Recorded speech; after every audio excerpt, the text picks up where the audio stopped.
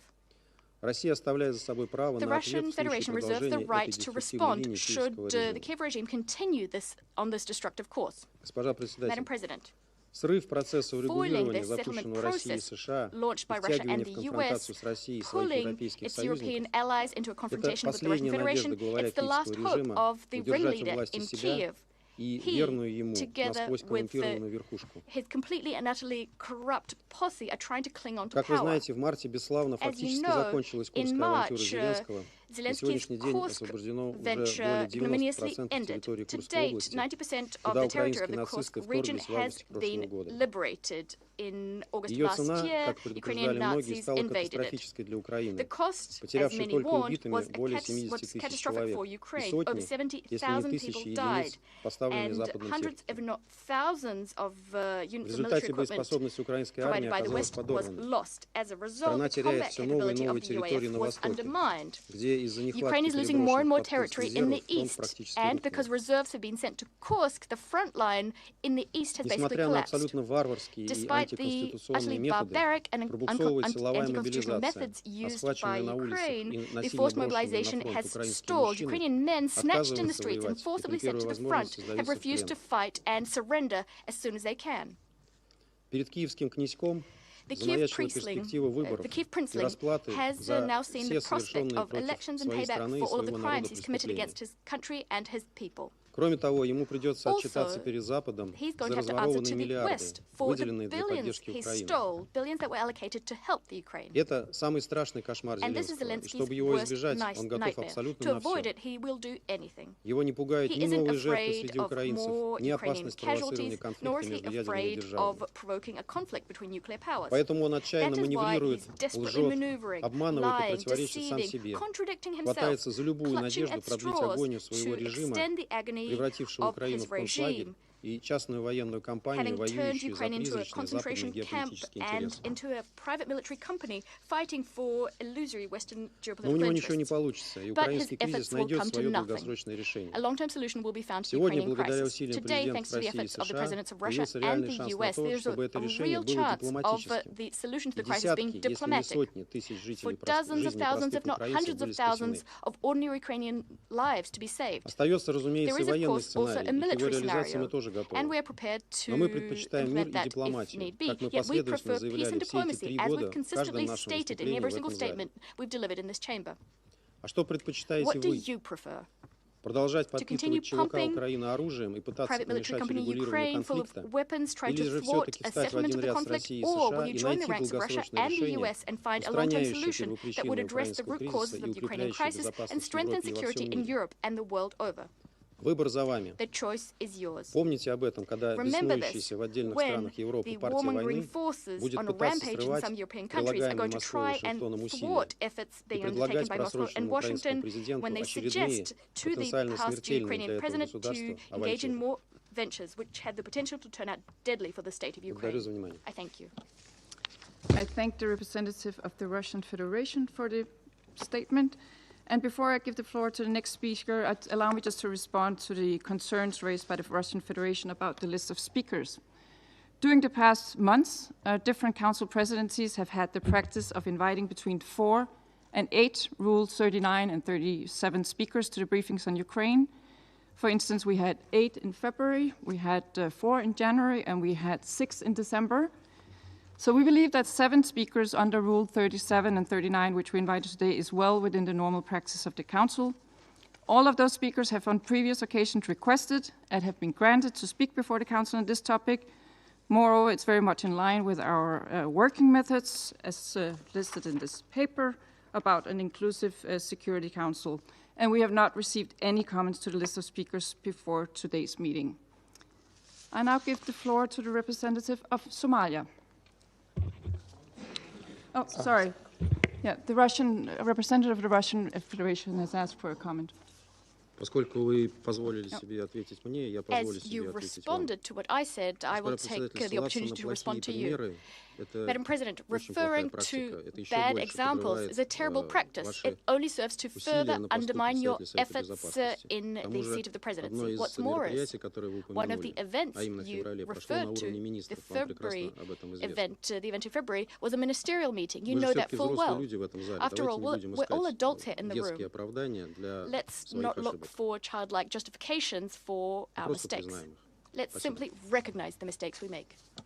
I thank the representative of the Russian Federation for the statement. The presidency does not have anything to add to this discussion. As mentioned already, the practice of this meeting is well within the already established practice of the Council. I'll now give the floor to the representative of Somalia. Thank you, Madam President. Let me begin by thanking ASG Msuya for her comprehensive and sobering briefings to the Council today. I also want to welcome Ukraine, Lithuania, Poland, head of the delegation of the European Union, to participate in our discussions today. Madam President, recent breakthrough in Riyadh, Kingdom of Saudi Arabia with the United States has successfully facilitated agreement between the parties and built upon the resolution 2774, creating a tangible momentum toward de-escalation. The agreement to ensure safe navigation in the Black Sea, particularly for commercial vessels, represents a practical step toward reducing tensions and protecting vital economic infrastructure. However, we must acknowledge the continuing humanitarian challenges. As ASG Msuya briefings make clear, the humanitarian situation remains dire, particularly in the frontline areas where civilian infrastructures and essential services have been severely impacted. The protection of civilians and civilian infrastructure remains paramount, particularly in the frontline regions where access to basic services have been severely impacted. Madam President, in light of this development and continuing challenges, this Council should focus on three priorities. First, supporting the implementation and the monitoring of the recently agreed maritime safety measure and the infrastructure protection arrangement.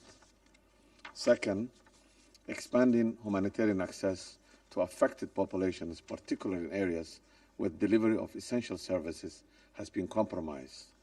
Third, building this momentum to encourage broader dialogue toward a comprehensive ceasefire and sustainable political solutions. While challenges remain, these steps toward de-escalation provide foundation for further diplomatic initiatives. As we move forward, this Council must remain actively engaged in supporting this positive development while addressing an ongoing humanitarian needs. Madam President, to conclude, there is no military solution to the conflict in Ukraine. The only sustainable solution is to work together toward strengthening diplomatic engagement and create a condition conducive to a just and lasting peace. The path to peace begins with ceasefire, continues through respect for international law and international humanitarian law, and ends with justice. We remain committed to these principles and for our most determined efforts to restore peace in Ukraine and its people and the region in whole. I thank you. I thank the representative of Somalia for the statement. I shall now make a statement in my capacity as the representative of Denmark. Assistant Secretary General Msuya, thank you for your sobering briefing. Your briefing confirmed once again that since we last discussed the aggression against Ukraine in the Security Council, we've seen continued airstrikes by the Russian Federation, which have killed civilians and damaged civilian infrastructure. In the last month, we've seen multiple attacks on hospitals, apartment blocks, administrative buildings, supermarkets, and commercial vessels. Attacks continue unabated. As ASG Msuya has mentioned, a particularly deadly attack was launched on March 7 against a city center in Donetsk Oblast. The attack resulted in 11 civilian deaths and over 50 injured, including 7 children. A double-tap strike then deliberately targeted the rescue service attempting to free survivors trapped under the rubble. It was the same on March 12. A hotel targeted in central Ukraine with 16 civilian casualties and a double-tap against survivors and those desperately trying to help them. These are cowardly and despicable actions. Tragically, these attacks against Ukrainian civilians continue without pause. On March 21st, a child and both her parents were killed in Zaporizhzhia, with 14 other civilians injured. On March 23rd, a 5-year-old girl and her father were killed in Kyiv, with 10 more civilians injured. And on March 24th, missiles struck apartment blocks and schools in Sumy, injuring at least 88, including 17 children.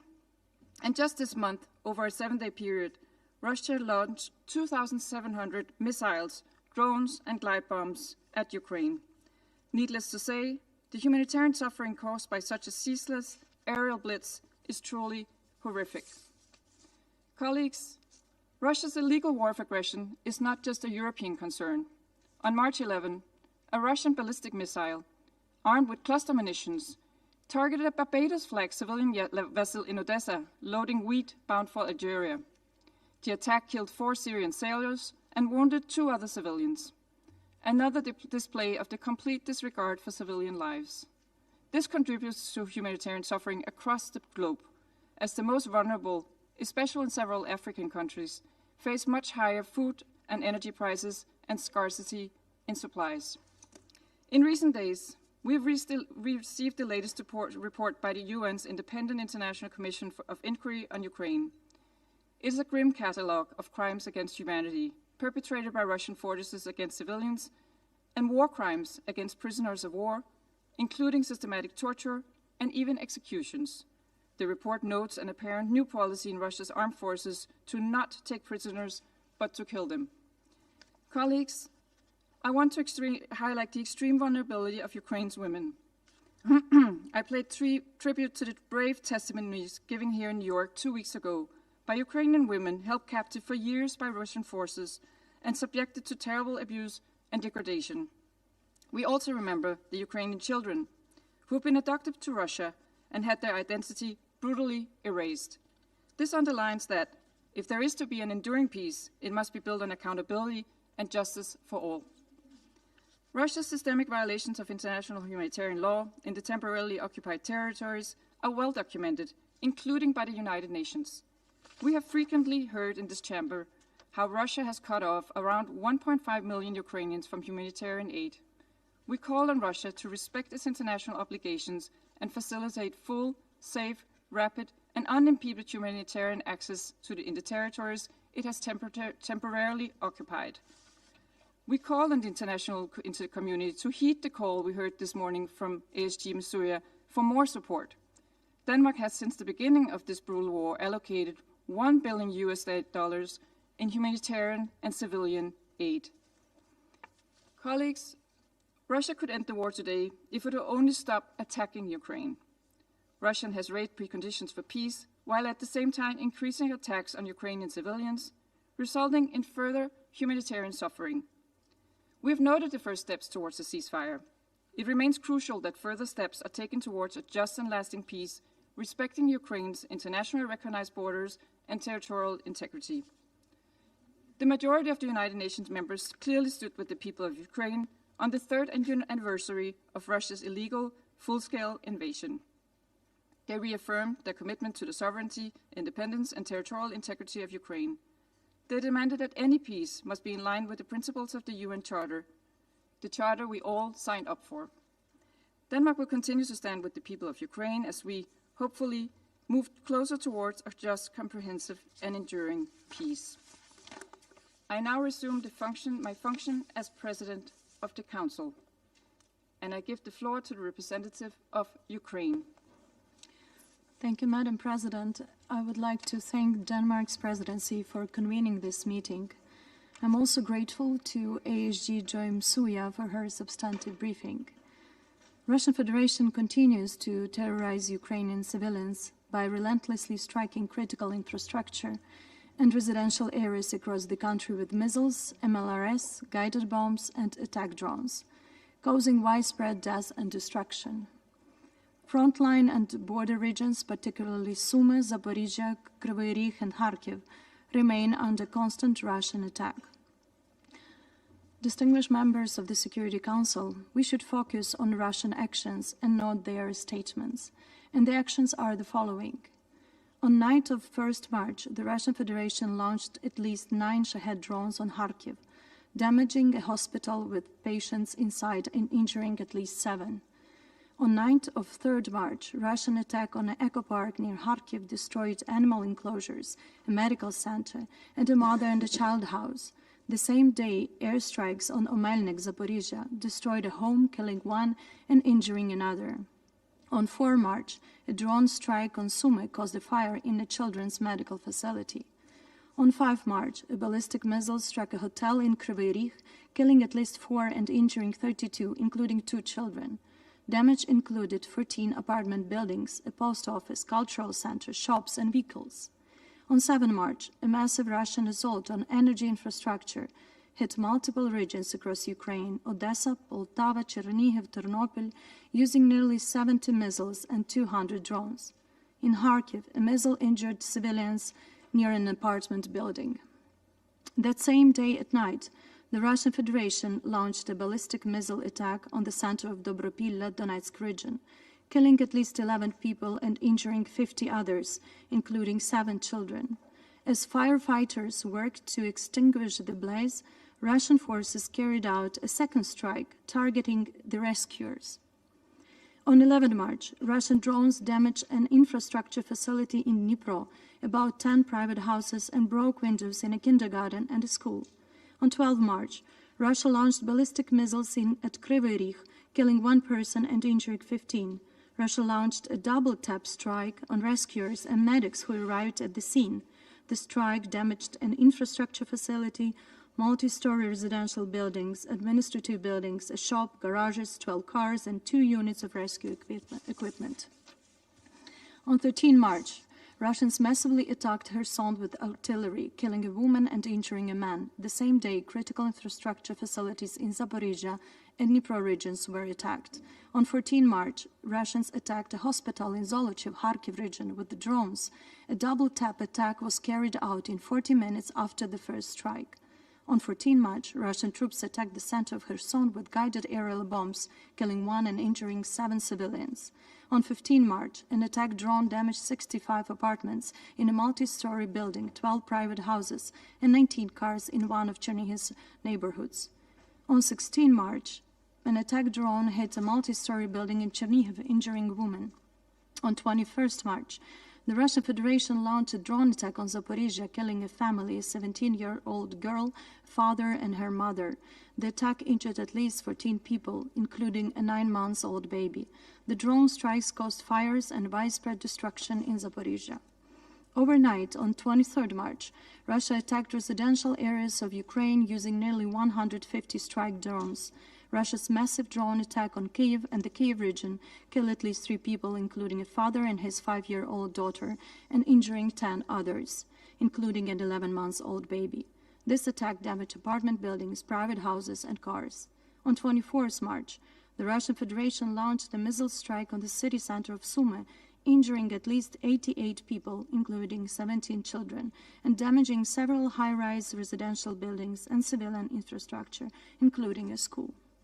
The same day, Russia launched its third consecutive overnight air attack on Kyiv. 25th March, the Russian forces struck a residential area in the village of Kurtivka, Donetsk region, with a FAB-250 bomb, killing a 36-year-old mother and her 3-year-old daughter, and injuring her 15-year-old daughter, who was hospitalized. The family was at a playground when the strike hit them. Last night, Russia launched 117 strike drones, mostly Shaheds, against civilians across Ukraine. Dnipro, Sumy, Cherkasy, and other regions came under Russian attack.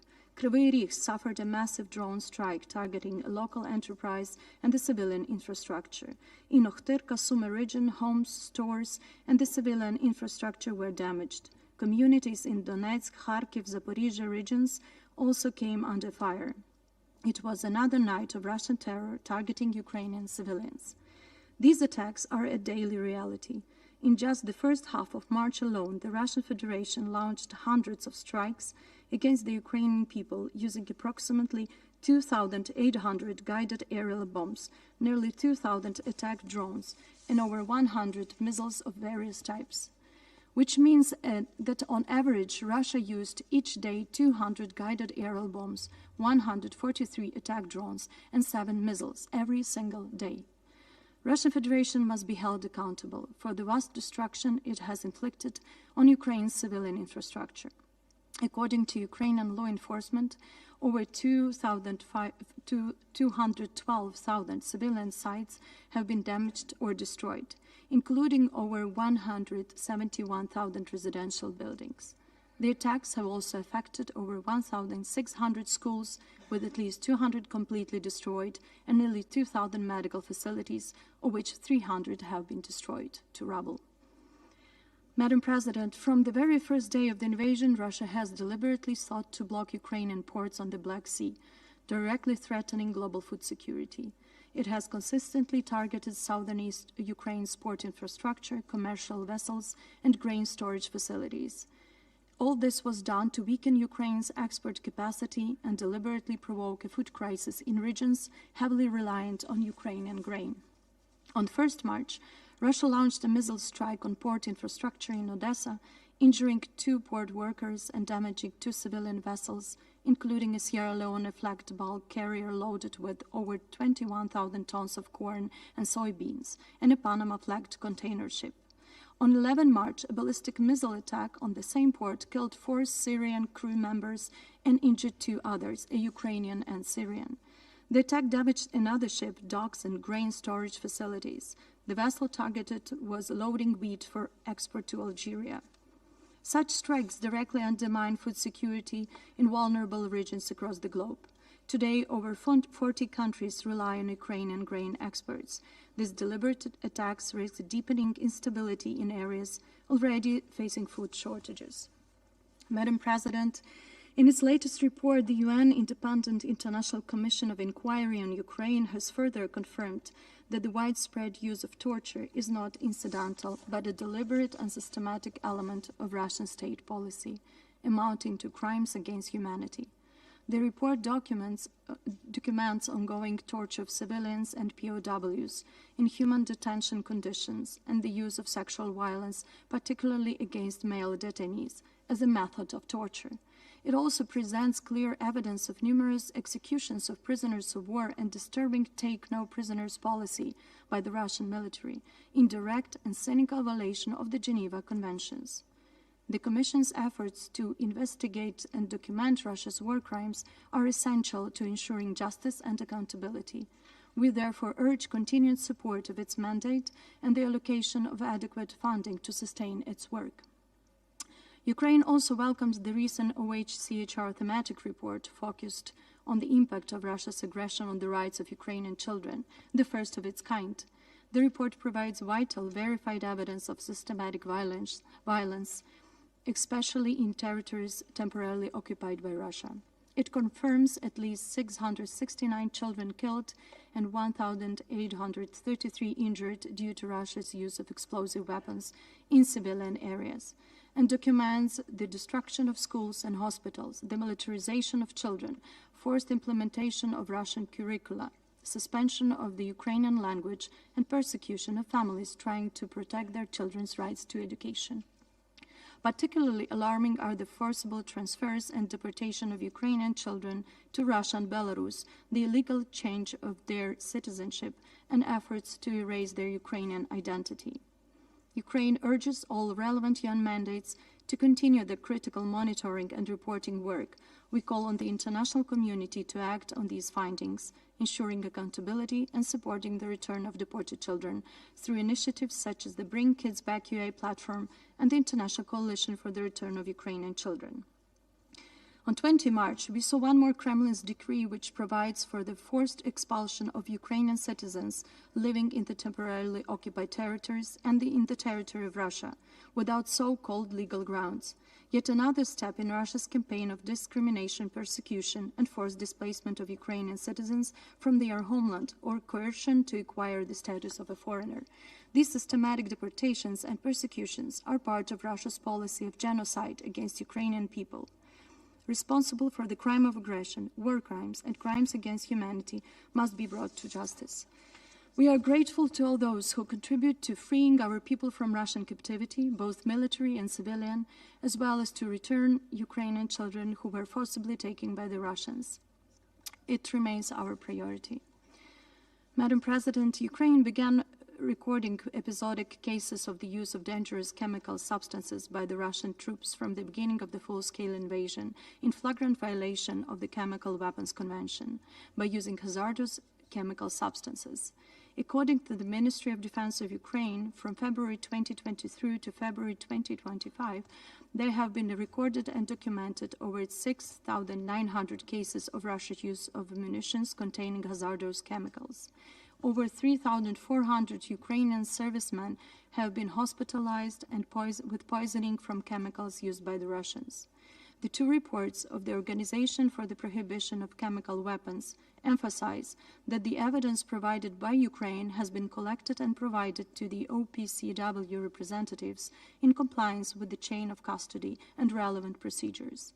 Two independent OPCW-designated laboratories have confirmed that the evidence provided by Ukraine contains CS substance, which is a part of riot control agents. The situation at Zaporizhzhia nuclear power plant remains critically difficult. The Russian Federation continues to ignore the UNGA Resolution 78/316, safety and security of nuclear facilities of Ukraine, including the Zaporizhzhia nuclear power plant, and IAEA General Conference and Board of Governors resolutions on nuclear safety and security in Ukraine. The only way to ensure nuclear safety and security is the complete withdrawal of the Russian Federation's troops and other unauthorized personnel from the ZNPP facilities, and the return of the plant to the full sovereign control of Ukraine. Madam President, Ukraine welcomes President Trump's continued efforts to end Russia's aggression against Ukraine and restore a just and lasting peace. We welcome American mediation and advancing this process. We are grateful to Saudi Arabia for hospitality and facilitation. Nobody wants peace more than Ukrainians. Ukraine has already clearly demonstrated its desire for peace and its readiness to take concrete steps. But we won't accept peace at any price, as any appeasement of aggressor would only encourage it to continue attacks in the future. Ukraine has made its three principled positions clear. First, we will not recognize any temporarily occupied territories of Ukraine as Russian. Second, we will not agree to any foreign diktat regarding the structure, number, and other characteristics of the defense forces of Ukraine. Third, we will not accept any restrictions on Ukraine's sovereignty, our domestic and foreign policies, including on the choice of alliances that we would like to join. We have already demonstrated our commitment to give peace a chance, as Ukraine has agreed to the US proposal of an immediate, interim, and full 30-day ceasefire. Russia's refusal to support it is a clear evidence who is an obstacle to peace. A crucial aspect of any future peace framework is that a temporary ceasefire does not turn into a frozen conflict. Current ceasefire efforts, the results of the consultations in Riyadh on 23rd-25th March 2025, are only a measure that has to lay the foundation for permanent peace. Ukraine and the United States have agreed to a ceasefire regarding energy facilities. We believe that such a ceasefire took effect at the moment when the relevant statement was published following the Ukrainian-US meeting. Ukraine and the United States also agreed on a ceasefire in the Black Sea, which applies not only to civilian shipping but also to ports. We believe that the agreement on the sea does not extend to Russian warships. If Russian warships currently concentrated in the eastern part of the Black Sea enter our territorial waters, Ukraine will consider this as a threat and will exercise our right to self-defense. We continue working closely with our American and European partners to achieve a comprehensive, just, and lasting peace with real security guarantees for our people. Madam President, Moscow speaks of peace while launching brutal strikes almost daily on densely populated residential areas in major Ukrainian cities. Instead of making hollow statements about peace, Russian Federation must stop bombing Ukrainian cities and end its war against civilians. Everyone should focus on Russian actions, not their statements. The coming days will be critical in determining whether Russia is serious about peace or intends to deceive the United States and the world. Any diplomacy with Moscow must be backed by sanctions, pressure, and increased support for Ukraine. To push Russian Federation toward peace, we need strong measures and decisive actions. We are ready to take the necessary steps toward peace as quickly as possible, together with the United States, Europe, and all partners. However, if Russian Federation continues attacking our energy sector, we will respond. If Russia manipulates the naval ceasefire, we will work with our partners to increase pressure. Our position will remain strong. Ukraine resists and stands firmly. We will continue to defend ourselves. To sustain this fight against aggression, we need further international support, including in arms. NATO and the EU are indispensable elements of regional security, and Ukraine is eager to become a part of them, not only as a security recipient, but as a security provider. We must establish a comprehensive, just, and lasting peace for Ukraine based on the principles of the UN Charter and with clear security guarantees. I thank you. I thank the representative of Ukraine for the statement, and I give the floor now to the representative of Lithuania. Thank you, Madam President. I have the honor to speak on behalf of the three Baltic states, Estonia, Latvia, and my own country, Lithuania. We align ourselves with the statement of the European Union. We thank our briefer, Assistant Secretary General Ms. Joyce Misué, for the valuable information provided. The Baltic states strongly support the role of the UN agencies and volunteers providing humanitarian assistance to Ukraine. Having visited Kiev and Odessa this February, I can personally attest to the resilience, courage, and persistence of the UN team, headed by the UNDP Resident Coordinator Matthias Schmale, and the representatives of the OCHA, UNICEF, UNHCR, and other agencies working in the very stressful and dangerous environment. Let me note, we have joined the UN Regional Refugee Response and contribute to the humanitarian needs and response plan. Madam President, Russia's war of aggression continues to cause suffering for Ukrainian people. Every single day, Russia continues its criminal actions against Ukrainian civilians, despite all the UN General Assembly resolutions, including those adopted on February 24th, and despite the Security Council resolution adopted on the same day. Since Russia's invasion, Ukraine has repeatedly expressed its unwavering commitment to reach a comprehensive, just, and lasting peace in line with the UN Charter. To reach such peace, Ukraine agreed to an unconditional ceasefire 2 weeks ago. In response, Russia has not taken any credible steps towards accepting the ceasefire and only keeps on raising its demands while committing further violence against civilians in Ukraine. If Russia is serious about reaching peace, it would stop murdering innocent civilians, withdraw their armed forces from the internationally recognized territory of Ukraine, and implement the UN resolutions. The recent attacks perpetrated by Russia this month further indicate that the goals in Ukraine have remained unchanged. According to the most recent OHCR report, at least 123 civilians were killed and 567 injured in Ukraine in February 2025 alone. The vast majority of civilian casualties, 94%, and damage to educational and health facilities, 94%, occurred in territory controlled by Ukraine. Russia has also continued restricting humanitarian access and thus complicating the delivery of life-saving aid to those most affected. We also fear for the fate of civilians in the temporary occupied territories, as humanitarian access for humanitarian workers to those territories is non-existent. The Independent International Commission of Inquiry on Ukraine, in its March 11th report, has stated that Russian authorities committed enforced disappearances and torture as part of the widespread and systematic attack against civilian population and pursuant to a coordinated state policy. Madam President, President Putin's latest decree forcing Ukrainians in Russia or temporary occupied territories of Ukraine to leave or to receive Russian documents by September 10th is yet another example of Russia's ongoing policy of ethnic cleansing, Russification, and forced assimilation, aiming to erase Ukrainian identity and nation.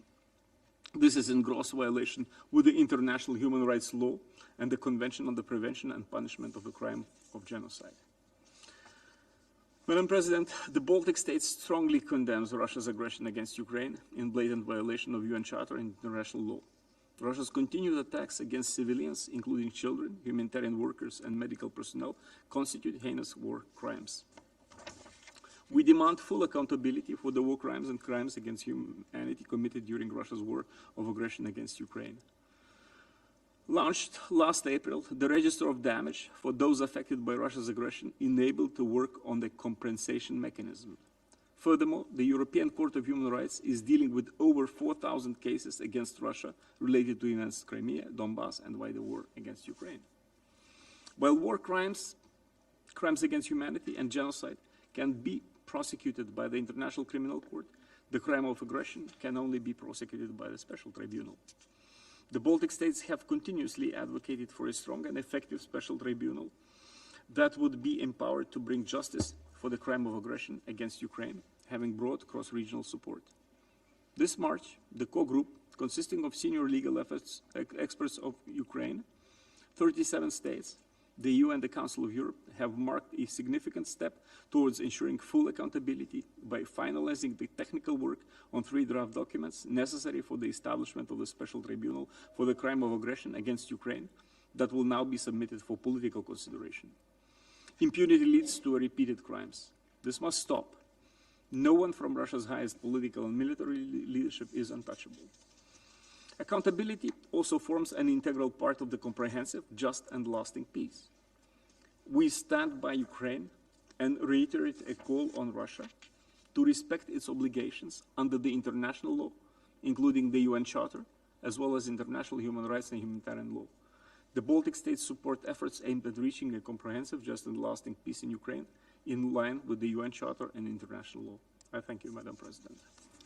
I thank the representative of Lithuania for the statement. I now give the floor to His Excellency Mr. Stavros Lambrinidis, Head of the Delegation of the European Union to the United Nations. Madam President, thank you for convening this important meeting and for giving the European Union the opportunity to take the floor. The candidate countries Montenegro, Albania, Ukraine, the Republic of Moldova, Bosnia and Herzegovina, and Georgia, Liechtenstein, and as well as Monaco and San Marino aligned themselves with this statement.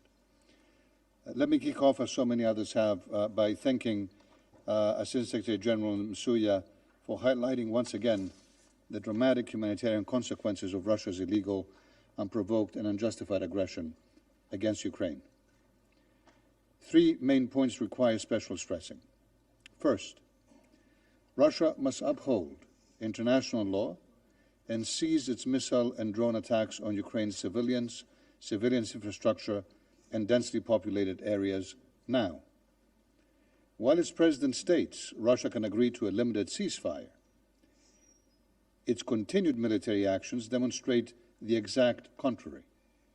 Every day, successive deliberate attacks and aerial bombardments cause more death and destruction.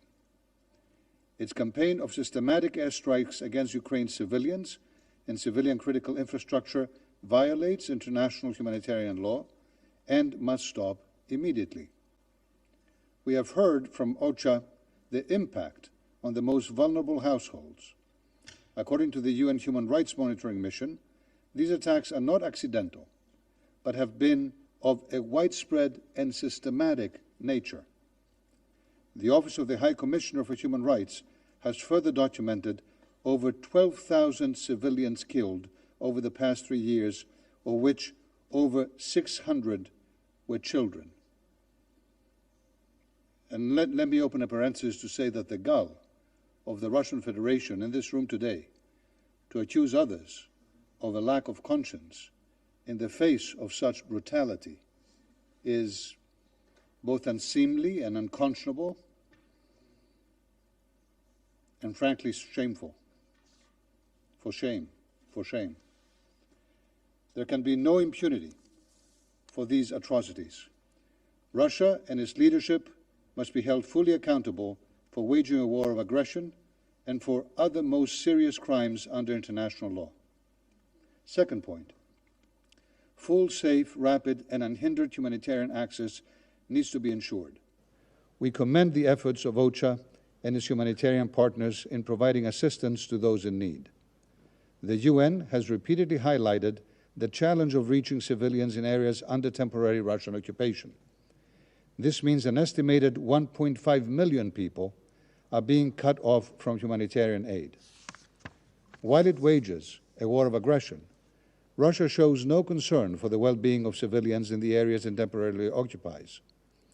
In accordance with international humanitarian law, it must facilitate full, safe, rapid, and unimpeded passage of humanitarian relief for all civilians in need.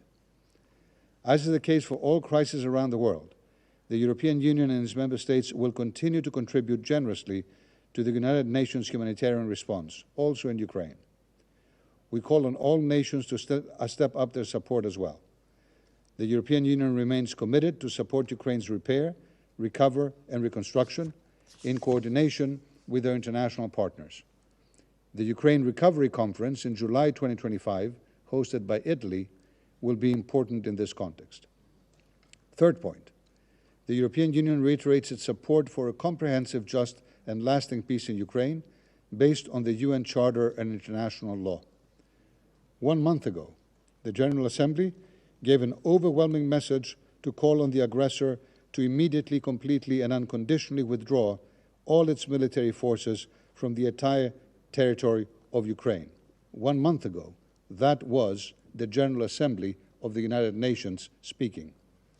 We welcome all efforts towards reaching a comprehensive, just, and lasting peace in line with the UN Charter and international law. We welcome the efforts of the United States and Saudi Arabia in hosting the ongoing discussions. The proposal of a ceasefire, if accepted by Russia, can be an important step in this direction.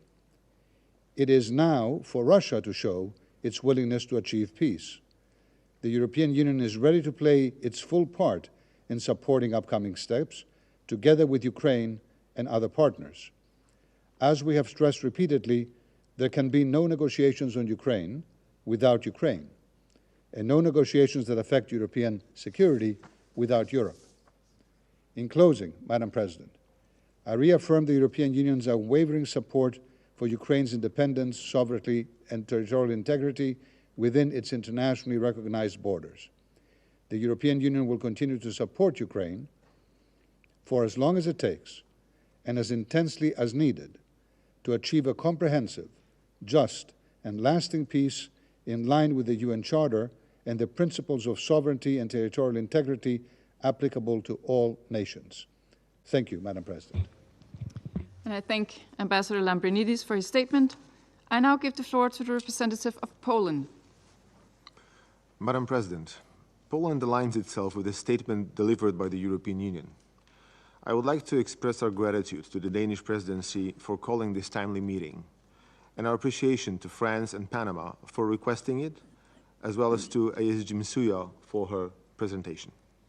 While many look forward to restoring peace for Ukraine and stability in Europe, the events of last week's, listed moments ago by the distinguished representative of Ukraine, cast a dark shadow on those hopes. Reports indicate that Russian forces launched massive attacks against Ukraine, deploying staggering number of Shahid drones, decoys, and ballistic missiles. This demonstrates that Russia, regrettably, does not seem genuinely interested in ceasing its illegal war against Ukraine, despite growing international calls for peace. Madam President, Russia disregards fundamental international norms and principles, a fact tragically evident in its ongoing attacks on Ukraine's civilian population and deliberate targeting of energy and civilian infrastructure. These actions have resulted in frequent and widespread power and heating outages, leaving millions vulnerable. Poland continues to respond to Ukraine's critical needs on a bilateral basis, including by providing vital equipment and increasing energy exports to help alleviate the suffering caused by this relentless aggression. The recent political momentum underscores Ukraine's resolve to pursue meaningful advancement towards peace negotiations. The key ingredient to unlock a peaceful future is, regrettably, still absent, and that is Russia's genuine and constructive commitment to pursuing a negotiated settlement. It must be more than a mere pause, allowing the aggressor to rearm and strike again, as it had done before. It must instead meet a number of criteria. Cease all attacks on civilian population. Be agreed with and accepted by all stakeholders, first and foremost Ukraine, but also Europe. Guarantee Ukraine's independence and sovereignty, enabling her to freely choose her leaders, control her borders, and decide upon her future integration aspirations. Addressing root causes, Madam President, is a challenge, because they lie squarely within Russian decision-making processes, when repeatedly choosing war over peace and aggression over diplomacy. Perhaps it is frustrating that the neo-colonial attempts to rebuild Soviet empire by force and coercion continue to fail, as they should. In conclusion, I would like to reiterate that Ukraine is not a helpless victim of aggression. Ukraine fights back. Ukraine has allies around the world, including the European Union and Poland. Our commitment for justice and peace will not waver, and our pursuit of a just resolution will continue. I thank you. I thank the representative of Poland for the statement, and I now give the floor to the representative of Romania. Thank you very much, Madam President, and I also want to start by thanking you for allowing my delegation to take the floor, but also for keeping this important topic related to the peace and security of Ukraine on this Council agenda. Romania aligned also with the statement delivered by the European Union, and I would like to reiterate Romania's full support for Ukraine's independence, sovereignty and territorial integrity within its internationally recognized borders. We share with Ukraine the longest border of an EU member state by land, rivers and sea. We are disappointed that the dialogue efforts and the proposals in the last weeks are yet to be met by deeds.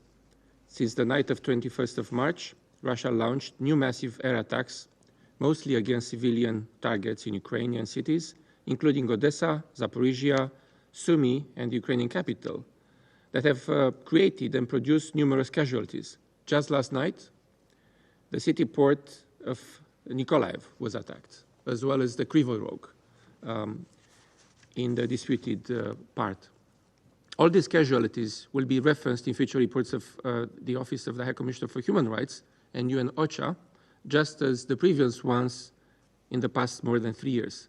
But this cycle of violence can and should be discontinued. Romania is of the opinion that any ceasefire needs to include in its scope and objectives respect for international humanitarian law and the protection of all civilians without discrimination. The path to peace means also bringing dignity to all victims of the war. We welcome ongoing efforts by the United States towards a ceasefire and safe navigation in the Black Sea. Madam President, as Romania always underlined, the Black Sea matters not only for our region, but for the whole world. Discussions in Riyadh earlier this week acknowledge the importance, and as a European country, Romania welcomes the prospect of returning to safe and free navigation in the Black Sea. Ensuring security for critical trade routes and supply chains is of utmost relevance, especially as the needs of grain and food markets worldwide are increasing. My country has been involved in multiple efforts to tackle shortages of food or supply chains created by the Russian aggression on Ukraine, ever since the Black Sea Grain Initiative was still in place, and we have informed the Council all along. Romania has facilitated the export of over 70 million tons of goods, of which 55 million tons of grains, to ensure the continuity of the global supply chain. At the same time, the European Union created the European Solidarity Lanes, which made use of the Romanian infrastructure alongside other neighboring countries to Ukraine to make available food products to the global market. In closing, Madam President, our long-standing position since day one of the Russian invasion of Ukraine has been very clear. The achievement of a comprehensive, just, and lasting peace needs to be in line with the UN Charter and the principles of sovereignty and territorial integrity applicable to all nations. Thank you, Madam President. I thank the representative of Romania for the statement, and I now give the floor to the representative of Finland. Thank you, Madam President. I have the honor to address the Council on behalf of the Nordic countries, Denmark, Iceland, Norway, Sweden, and my own country, Finland. And I thank the Assistant Secretary General for her briefing. To achieve peace, we have to talk about its contours, and we note the ongoing discussions to this end. Ukraine deserves peace, a peace that is comprehensive, just, and lasting, based on the rules and principles enshrined in the Charter and international law. Any other short-term solution risks renewed conflict or aggression elsewhere. The Nordic countries stand ready to support all efforts towards a sustainable peace. Madam President, nothing underlines the need for peace as concretely as the dire humanitarian situation in Ukraine. Close to 4 million Ukrainians are displaced internally, and almost 7 million have had to flee their home country. The unlawful deportation of thousands of children by Russia is abhorrent. Almost 13 million people continue to require urgent humanitarian assistance and protection, including children and persons with disabilities. Especially in the frontline areas, the limited humanitarian access is making it hard and dangerous for humanitarian workers to deliver life-saving assistance to people most affected. In the areas occupied by Russian Federation, more than 1 million vulnerable people remain largely without any humanitarian response. The Nordics remain substantial humanitarian donors to Ukraine and elsewhere. We encourage other donors to maintain or increase their life-saving assistance. While we talk about peace, Russia has continued its ruthless attacks against civilians and civilian objects in utter disregard of the laws of war.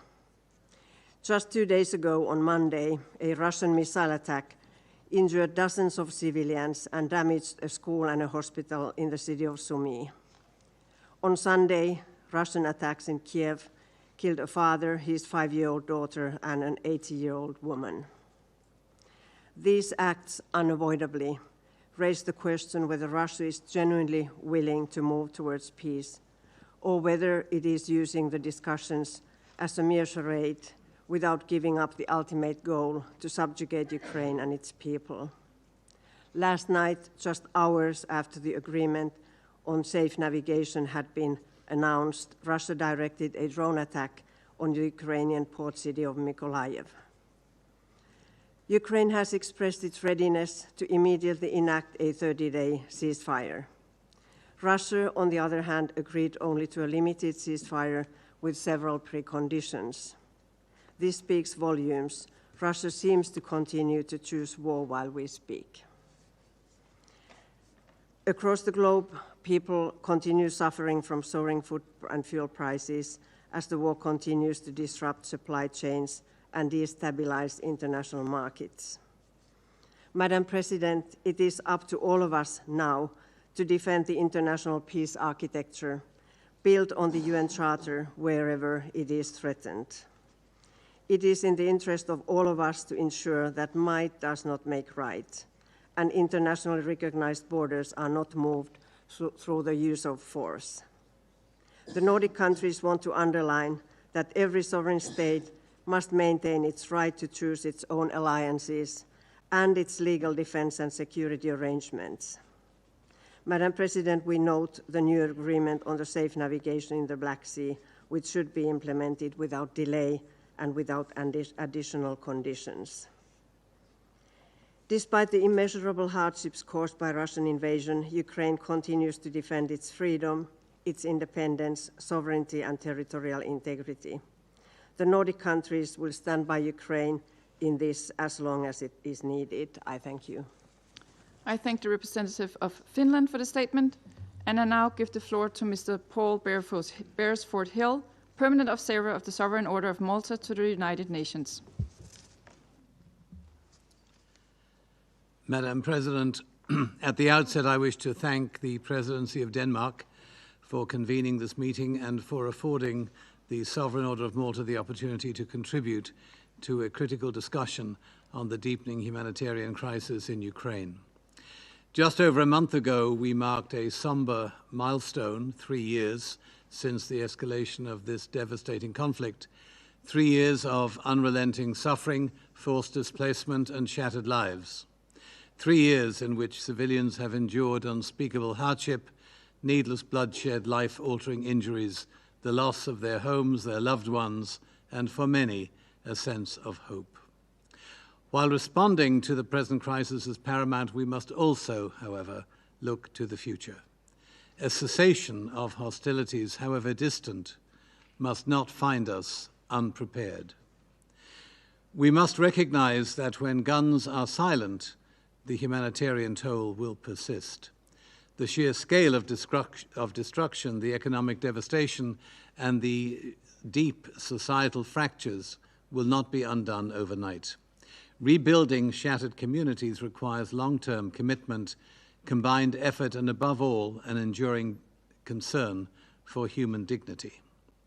While scale and conditions are clearly different, it is worth recalling the beginning of the last century, when a war that ended amid retribution and economic humiliation fed the seeds of resentment that 2 decades later led to a conflict of far greater consequence and suffering.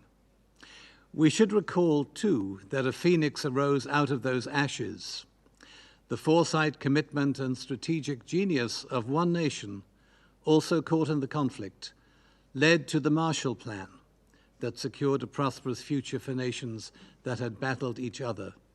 While on the other side of the world, General Douglas MacArthur saw to it that a decimated Japan would reinvent itself as both an ally and an economic powerhouse. The imagination and the skill that created the Bretton Woods system, however much it has now served its purpose, back then made a major contribution to reconstruction development and the one thing that war-ravaged populations want most, security. It is not too much to ask that we invoke a similar inspirational spirit of reconciliation when we consider a future Ukraine, when artillery no longer dots the landscape and drones are used for peaceful purposes. Madam President, in addressing the transcending humanitarian concerns of the Ukrainian people, the Sovereign Order of Malta wishes to highlight 6 key areas that we believe must be prioritized, drawing from the first-hand experience of our operational staff, both Ukrainians and volunteers from other countries, numbering over 40,000, who have been working on the ground in Ukraine over the past 3 years. Firstly, psychological support for those affected by war-related trauma must be both comprehensive and accessible. The invisible wounds of conflict, particularly among children and young adults, will endure long after the fighting subsides. Without sustained intervention, these scars risk becoming lasting barriers to healing, social cohesion, and stability. And those children, taken from their homes in the Ukraine, must be returned to their families. To do anything other than that would be absolutely inhumane. Second, the restoration of Ukraine's healthcare system is of paramount importance, requiring not only the reconstruction and effective operation of medical facilities, but also the guaranteed availability of medicines, supplies, and support. The creation of a network of national emergency storage centers, according to our colleagues in Ukraine, will be vital to ensuring that those in need, whether urgent or routine care, receive timely and adequate treatment. Thirdly, the extensive destruction of homes and civilian infrastructure demands a coordinated and sustained rebuilding effort. Beyond simply restoring houses, we must facilitate the safe and dignified return of displaced families. Millions of them.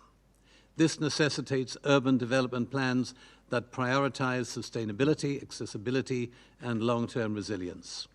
Essential services, electricity, water, transportation, must be fully reinstated to ensure communities can function and thrive. Fourth, the land must be restored, made habitable, and it must be protected. The detritus of war must be cleared away, destroyed, damaged military vehicles, ammunition still littering the fields, and of paramount importance, the danger of landmines must all be addressed. The international community must double its efforts to ensure the safety of nuclear installations, to prevent contamination and the dangers that arrive through poor maintenance and deliberate damage. The implications of this cannot be stressed enough because they impact not only the health and welfare of Ukraine and Russia, but also neighboring countries. And fifthly, food and water security must be urgently addressed.